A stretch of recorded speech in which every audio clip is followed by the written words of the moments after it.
keren ini. Sosialisasinya pasti bagus sekali. Seninya di situ sih. Kadang kita punya teman banyak, terus kita bisa mempengaruhi, mengajak. Misalkan ada sesuatu yang harus kita putuskan, ayo kita ini yuk bisa. Maksudnya ya itulah seninya bisa mempengaruhi teman, mengajak teman untuk untuk mengikuti apa yang program kita seperti apa gitu.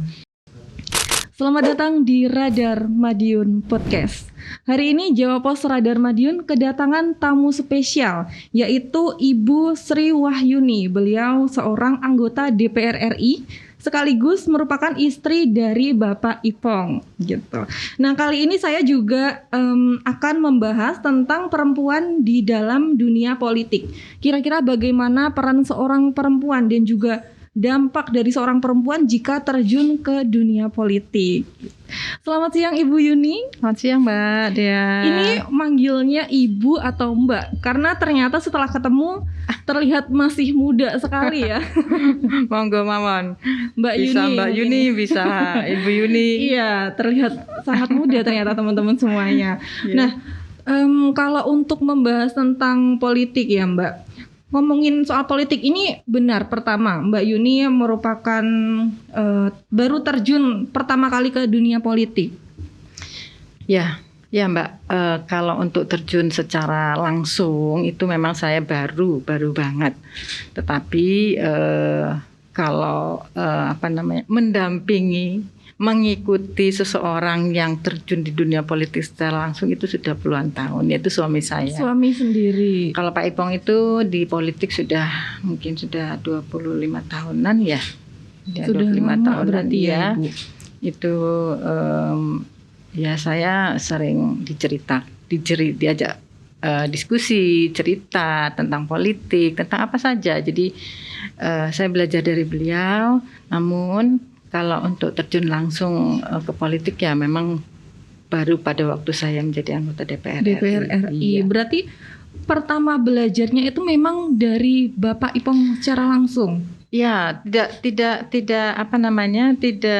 khusus belajar, tapi secara tidak langsung beliau bercerita tentang politik, tentang macam-macam lah dari dunia politik itu ya. Paling tidak kan saya tahu, oh begini, ternyata politik itu begini, seperti itu. Jadi kalau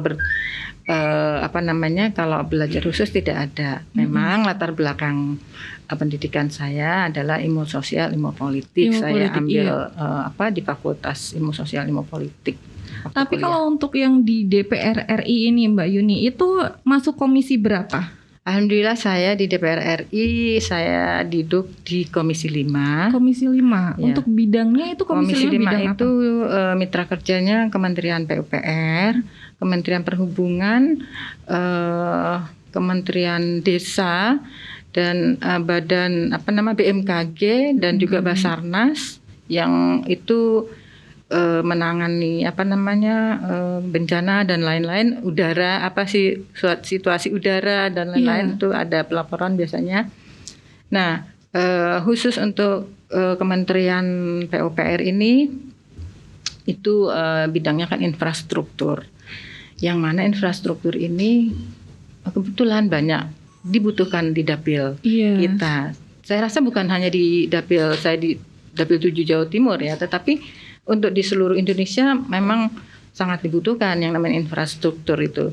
Nah, dengan bermitra dengan Kementerian PUPR Perhubungan itu saya bisa eksis lah di dapil saya dengan banyak program kan, banyak program yang bisa saya bawa ke dapil seperti itu. Nah ini kalau teman-teman tahu juga, ternyata sebelum ke kantor Jawa Pos Radar Madiun tadi Mbak Yuni habis dari Ngawi. Nah itu juga berarti cek infrastruktur juga, kerja juga ya Mbak ya? Betul. Jadi jam 8 tadi saya dari Ponorogo menuju Ngawi beserta rombongan.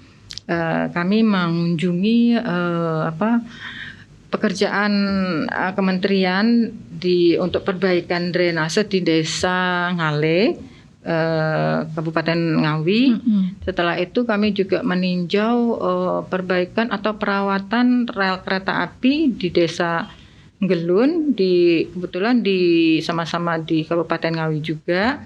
Tadi bersama-sama Pak Direktur dari Kementerian Perhubungan kami meninjau dan alhamdulillah pengerjaannya sudah hampir rampung sepertinya, dan itu adalah pekerjaan padat karya yang mana padat karya itu ditujukan untuk kesejahteraan masyarakat di sekitar, karena padat karya itu tujuannya adalah mengambil pekerja-pekerja dari warga setempat. Iya.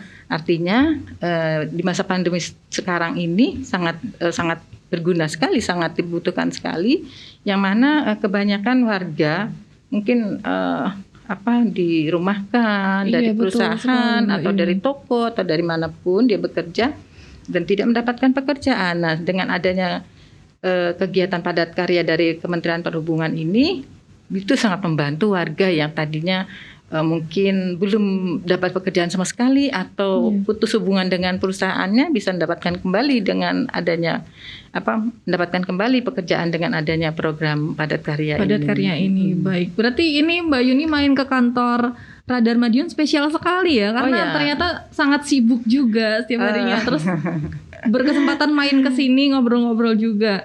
Nah, balik lagi tadi kata Mbak Yuni mengenal politik itu kan dari Bapak Ipong.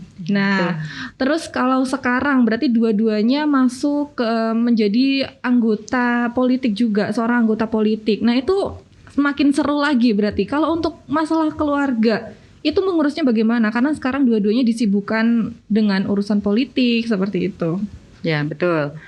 Yang jelas berarti sekarang ini kami berada di kegiatan yang sama ya. Misalkan kegiatan politik mungkin di partai, ada acara partai ya kebanyakan kami bersama-sama seperti itu. Terus untuk urusan ya seru Mbak, lebih seru lagi begitu. Lebih seru lagi. Ya, terus kalau untuk urusan antara pekerjaan saya sebagai anggota DPR RI dan juga sebagai ibu rumah tangga, saya rasa sama dengan ibu-ibu yang lain yang juga punya profesi sebagai pegawai, karyawan dan juga sebagai ibu rumah tangga sama. Pasti kita adalah bisa membagi waktu, itu pasti bisa. Jadi antara pekerjaan dan rumah tangga itu memang harus harus baik, saya rasa saling menunjang ya. Betul. Jadi saya rasa bukan saya saja yang seperti ini, banyak ibu-ibu, istri-istri yang punya profesi sebagai karyawan dan juga sebagai ibu rumah tangga. Kita insya Allah kita diberi jalan lah, diberi cara lah bagaimana kita mengatasi kedua-duanya agar bisa sejalan gitu. Nah, tadi kan ngobrolin soal rumah tangga, sudah ada disinggung dengan kata-kata ibu rumah tangga. Nah, ini banyak sekali sepertinya asumsi di luar sana yang berpendapat jika wanita itu tidak bisa untuk berpolitik. Jadi karena kebanyakan wanita mungkin dibilang tidak bisa menjadi pemimpin. Lalu perempuan juga suka baper katanya. Nah, kalau bagi Mbak Yuni sendiri bagaimana dengan tanggapan-tanggapan di luar sana sebagai seorang perempuan yang memang masuk dan terjun langsung ke dunia politik, mengingat tanggapan-tanggapan orang di luar itu bagaimana? Ya, kalau ya mungkin ada ya yang berpendapat mungkin politik itu kejam. Iya, betul. Politik itu punya laki-laki saja. Iya. Ya, artinya kalau perempuan ke situ masuk ke dalamnya bisa baper dan segala macam. Saya rasa semua itu tergantung kitanya. Tergantung pribadi masing-masing. Iya, tergantung kitanya mau baper apa enggak, ya kan. Ya namanya perempuan tuh memang baperan daripada laki-laki, kan dia memang banyak menggunakan perasaan. Hati, beda dengan laki-laki lebih banyak mikir dulu gitu kan, tidak ke perasaan.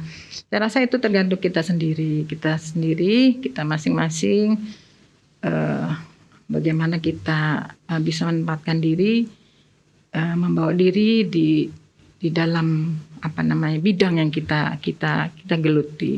Iya, tapi sebenarnya kalau bagi Mbak Yuni sendiri, ini lebih prefer ke enak mana di dunia politik atau menjadi ibu rumah tangga? Karena sebelumnya memang belum pernah ke politik sama sekali kan. Ya, betul. Setelah sekarang sudah merasakan dunia politik seperti apa, mungkin kejamnya juga. Nah, itu lebih enak mana kalau ditanya gitu?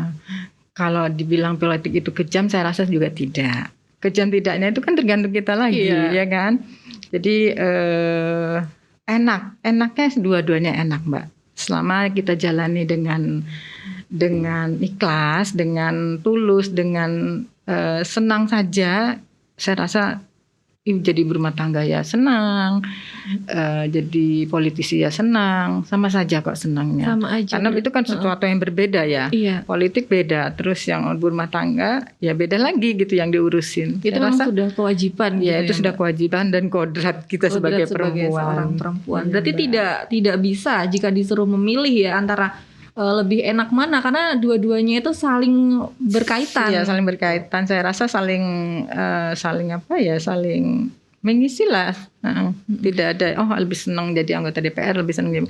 Saya rasa karena saya sudah terjun kedua-duanya, ya semuanya harus dibuat dua-duanya menyenangkan juga. Dua-duanya menyenangkan. Tapi ngomong-ngomong juga ini, Mbak, berarti untuk saat ini tinggalnya di mana? Di Ponorogo atau di Jakarta? Ya, saya banyak di Ponorogo sebenarnya. Banyak di Ponorogo, sama Bapak juga? Iya dong, sama Bapak. Kebetulan kami ini putra-putrinya kan sudah besar. Iya. Di rumah cuma berdua, ada ibu. Jadi ya otomatis kayak perangko gitu, yang satu keluar ya keluar dua-duanya begitu. Iya. Jadi anak-anak sudah besar sehingga saya ya full mengurusi Bapak di rumah. Betul. Anak-anak sudah besar, sudah mandiri, tinggal kita pantau saja seperti itu. Dan ya itu tadi, kalau wirawiri ya saya ke Jakarta. Kalau pas lagi waktunya dinas sebagai anggota DPR, saya ke Jakarta. Jakarta. Ya kalau memang harus saya kembali ke Ponorogo, kalau urusan partai ke Surabaya, derek Bapak. Terus wirawiri, Mbak. Kemarin seminggu di Surabaya. Iya. Terus ini balik ke Ponorogo seminggu. Nanti minggu depan insya Allah ke padat ya berarti, Mbak. Ya wirawiri ya. Baik. Wirawiri lah, Mbak. Ini balik lagi setelah dicerita dikit tentang keluarga, ini balik lagi ke peran seorang perempuan. Kalau menurut Mbak Yuni sendiri, kira-kira seorang perempuan jika masuk ke bidang politik, di dunia politik itu bagaimana? Kalau menurut saya sebenarnya sama sih, Mbak, ya. Kalau kita mau ke dunia apapun, ya itu tadi kembali ke kita sendiri. Kita mau jadi apa di situ? Kita mau ngapain di situ? Kita harus tahu, kita harus punya mungkin seperti semacam visi misi, atau tergantung kita mau berbuat apa di politik atau di dunia seni atau di manapun, itu saya rasa tergantung kita semua ya. Saya nggak bisa menyebut kalau di dunia politik harus begini. Tidak itu tergantung kita sendiri. Kita misalkan di sana mau berperan sebagai apa di situ. Terus kalau kita mau jadi yang biasa-biasa aja ya sudah, kita biasa saja. Gitu. Tapi kalau kita mau yang lebih dari itu, ya semua tergantung kita. Berarti gitu. Untuk kebanyakan anggota ini banyak yang bilang kalau dunia politik ini memang maskulin gitu. Ya memang kalau dilihat dari jenisnya sangat laki-laki, pria mendominasi ya. Perempuan kan hanya sekitar 30% ya. 30% saja. 30% dari yang terjun ini khusus kalau untuk di DPR ya. Iya. Itu memang keterlibatan perempuan tidak banyak, tidak sampai 50%. Artinya memang didominasi oleh laki-laki. Nah, namanya kita berada di sekitar laki-laki itu, ya memang kita harus banyak menjaga gitu ya, menjaga. Iya. Beda kita kalau kita semua perempuan gitu kan bisa leluasa, apapun ya bisa leluasa. Tapi kalau kita berada di tengah laki-laki yang banyak-banyak, memang kita harus pintar-pintar menjaga diri, bisa pintar-pintar kita membawa diri. Kita harus bagaimana begitu, jangan sampai ya gimana ya, jangan sampai kita merasa mungkin jadi kecil atau jadi terlalu besar gitu kan. Betul. Kita harus bisa ada batasan-batasan lah seperti itu. Betul banget. Nah, kalau untuk kalau menurut saya ya Mbak Yuni, kalau mau masuk terjun ke dunia politik ini harus memiliki jiwa kepemimpinan. Nah, kalau untuk Mbak Yuni sendiri, banyak juga yang berpendapat kalau semisal wanita itu tidak bisa menjadi seorang pemimpin. Apakah itu benar? Saya rasa pendapat itu sih tidak benar ya. Perempuan sekarang, apalagi zaman sekarang itu banyak yang menjadi pemimpin. Iya. Pemimpin di partai, di perusahaan, dimanapun sekarang ini banyak sekali dan pinter-pinter ya. Terus kalau misalkan dibilang tidak bisa memimpin itu nggak benar, saya bilang salah ya. Tapi itu tergantung kita lagi, kita mau jadi pemimpin atau mau jadi yang biasa-biasa aja ya. Kembali lagi kepada pribadi masing-masing. Tapi selama ini sudah berapa tahun berarti untuk Mbak Yuni ini? 2 tahun, Mbak. 2 tahun ini. Iya. Selama 2 tahun itu ada seperti cerita mungkin yang membuat karena ini membahas tentang wanita ya, kembali lagi ke seorang wanita. Enggak semua wanita itu mau masuk ke politik gitu. Mungkin ada cerita menarik dari Mbak Yuni terkait wanita yang bisa membangun politiknya gitu, menyelesaikan tugasnya dengan baik. Cerita yang mana ya nih?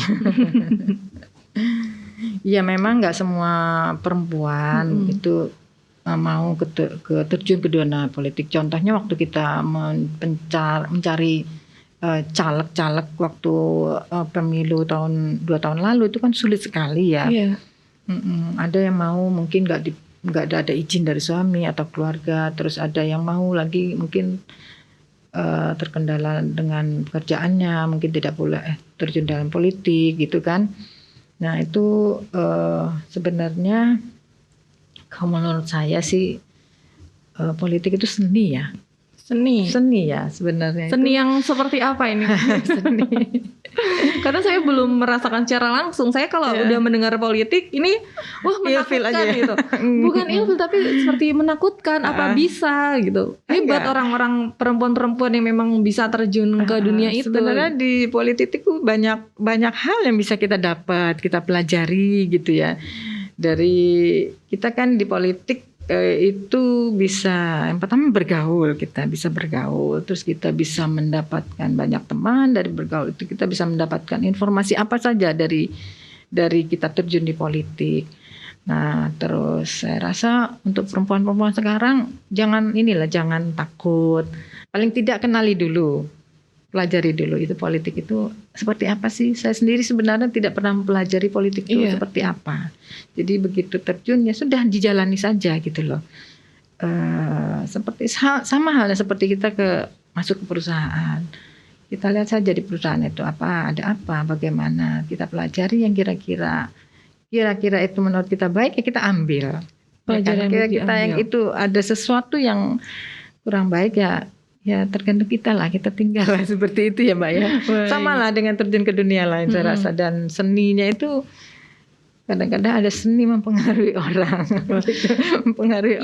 mengajak orang gitu kadang-kadang ada. Itu memang nomor 1 sepertinya. Iya betul itu namanya kita banyak teman, banyak kawan gitu kan. Kan kawan di politik itu kan misalkan kita dapat kawan seperti saya di DPR RI.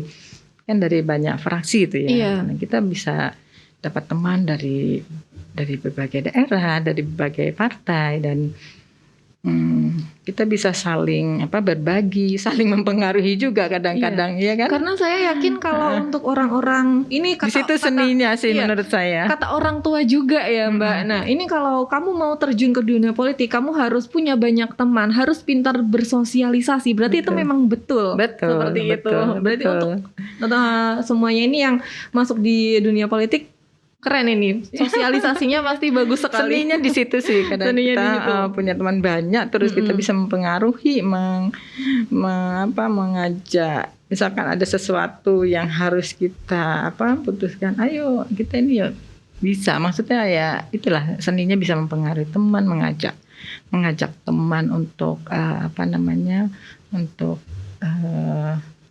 mengikuti apa yang program kita seperti apa gitu. Nah, tadi penasaran sama ceritanya Bapak Ipong. Tadi kan Mbak Yuni sudah mengatakan jika masuk ke politik ini tertarik dengan cerita yang disampaikan oleh Bapak Ipong. Nah ini penasaran juga, kira-kira cerita apa sampai bisa membuat sang istri ini juga ikut ke jalannya Pak Ipong sebagai anggota politik?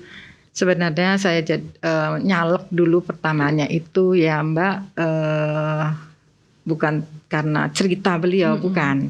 Tetapi yang paling penting waktu itu, waktu beliau jadi bupati di Ponorogo itu, kan tanggung jawab beliau terhadap pekerjaan di kabupaten kan cukup besar.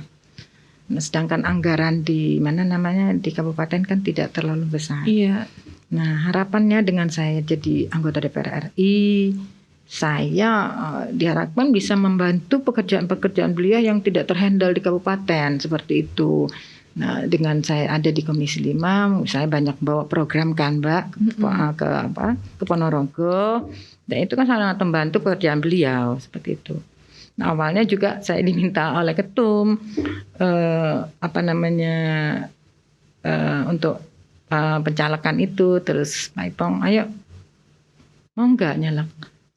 Awalnya saya berpikir, saya mau apa di sana? Saya mau ngapain gitu kan? Iya. Ya banyak yang bisa kamu lakukan di sana gitu untuk membantu saya, Pak Ipong seperti itu. Terus bisa nggak saya di sana ya? Ya harus bisa lah, orang lain bisa, kamu bisa seperti diyakinkan itu kan. Lagi. Ya setengah inilah Pak Ipong, setengah merayu gitu ya. Terus lama Mbak saya baru iyakan itu. Nah setelah kira-kira kurang berapa minggu penutupan pendaftaran caleg, saya tuh mikir, apa iya ya aku niat saya itu saja tadi, membantu Pak Ipong kan. Terus Pak saya mau deh, akhirnya mau apa? Mau nyalek saya jadi enggak ya, kalau enggak jadi malu lah ya aku bilang gitu. Tapi alhamdulillahnya jadi sampai sekarang. Ya berarti Allah meridhoi ya. Iya. Ini romantisnya dalam hal yang sangat baik ya, untuk saling membantu, bekerja bersama juga. Ya tujuannya awalnya seperti itu. Nah beneran, iya benar saya bilang gitu. Terus tapi gimana nanti nanti saya ajarin lah bagaimana, kan Pak Ipong kebetulan pernah di provinsi anggota DPR provinsi juga ya. Yeah. Nanti saya ajarin bagaimana di sana. Terus moga-moga nanti di Komisi 5 jadi bisa membantu pekerjaan di Ponorogo seperti itu. Ya alhamdulillah Allah meridhoi begitu loh. Jadi saya jadi, namun Allah juga berkehendak lain. Pak Ipong ternyata disuruh istirahat dulu sebentar mungkin ya. Tapi tetap tetap saya jalankan tugas saya sebagai anggota DPR RI, dan saya di Komisi 5 yang itu bidang infrastruktur. Dari program-program saya sudah saya bawa ke Dapil, ke Ponorogo, ke kabupaten yang lain juga. Berarti tetap dijalankan sesuai dengan impian yang dulu sempat dikatakan juga. Iya tuh. Kalau yang cerita Pak Ipong tuh ya berbeda dengan cerita yang keinginan saya untuk jadi anggota DPR, nyalek segala macam itu. Cerita seperti biasa lah. Cerita mungkin waktu di partai. Ya banyak Mbak sebenarnya yang diceritakan beliau. Banyak itu. Sekali, iya. Sangat seru. Artinya saya belajar dari cerita-cerita yang ya sebenarnya cerita iseng, cerita nggak sambil pengantar tidur aja ya. Situasi di partai seperti apa, terus macam-macam lah. Dan sampai akhirnya mengerti secara langsung, tahu secara langsung, merasakan secara langsung. Ya Mbak. Nah Mbak Yuni, ini untuk pertanyaan terakhir nih sebagai penutup. Kalau pesan dari Mbak Yuni sendiri yang mungkin mewakili banyak perempuan di luar sana yang belum tahu soal politik dan juga ingin terjun ke dunia politik, yang masih takut, kira-kira pesan apa untuk menyemangati teman-teman di luar sana? Ya, kepada kaum perempuan, teman-teman, adik-adik, mbak-mbak, ibu-ibu yang mungkin belum tahu atau ingin tahu atau ingin mengetahui tentang apa itu politik, mungkin bisa lihat di Google ya kalau ininya ya, kalau yang jelasnya. Tetapi yang saya maksud di sini itu nggak perlu takut. Jadi politik itu tidak sekejam yang dibayangkan. tidak sekejam yang dibayangkan. Semua itu tergantung kita masing-masing, kita sendiri, pribadi kita sendiri. Kita ingin berada di politik itu, di dunia politik itu seperti apa? Itu tergantung kita sendiri. Jadi kalau misalkan ternyata politik itu kejam, ya mungkin orang itu sendiri yang membuat politik itu jadi kejam seperti itu. Jadi sebenarnya tidak ada istilah kejam dalam politik. Politik itu sebenarnya seni ya, seni mempengaruhi orang, seni mengajak orang, ya kan? Namanya juga politik ya. Iya, betul. Misalkan masnya ya mau naksir nih sama mbaknya, pakai politik kan? Oh iya, pakai trik-trik kan? seni politik. Nah, itu kan mungkin ngerayu atau mungkin ngajak makan, itu kan seni ya untuk menarik. Sebenarnya sudah terjadi di sehari-hari gitu. Saya rasa sederhananya seperti itu ya. Nah, sama dengan politik juga sebenarnya. Itu politik itu ada suatu seni ya, itu tidak kejam kok, tidak sekejam yang dibayangkan atau yang didengar, itu tidak. Jadi tinggal kita saja bagaimana ingin berada di dalam dalam dunia politik itu seperti apa. Betul, berarti kita memang tergantung pribadi masing-masing, bagaimana kita bisa menjaga diri dengan baik dan juga pastinya membawa diri di dalam politik juga. Itu baik. Itu. Pesan yang sangat mengharukan buat teman-teman. Insya Allah lah, doakan saya juga bisa tetap baik di dalam politik ya. Iya, amin. Nanti ketemu lagi sama Mbak Yuni ya dengan banyak program yang sudah dilaksanakan, nanti bareng-bareng sama Bapak Ipung juga. Insya Allah, gitu. Insya Allah, amin. Baik, kalau gitu terima kasih untuk Mbak Yuni. Kita sudah membahas banyak sekali, utamanya juga tentang bagaimana peran seorang perempuan dalam dunia politik. Contohnya juga Mbak Yuni yang berhasil, yang awalnya tidak tahu, kira-kira tidak ada keyakinan, dan ternyata peran suaminya juga sangat penting untuk meyakinkan. Ya, betul Mbak, betul. Gitu. Terima kasih juga buat teman-teman semua yang sudah nonton episode podcast kali ini, spesial sekali dengan Mbak Yuni sebagai anggota DPR RI. Selamat siang dan sampai jumpa.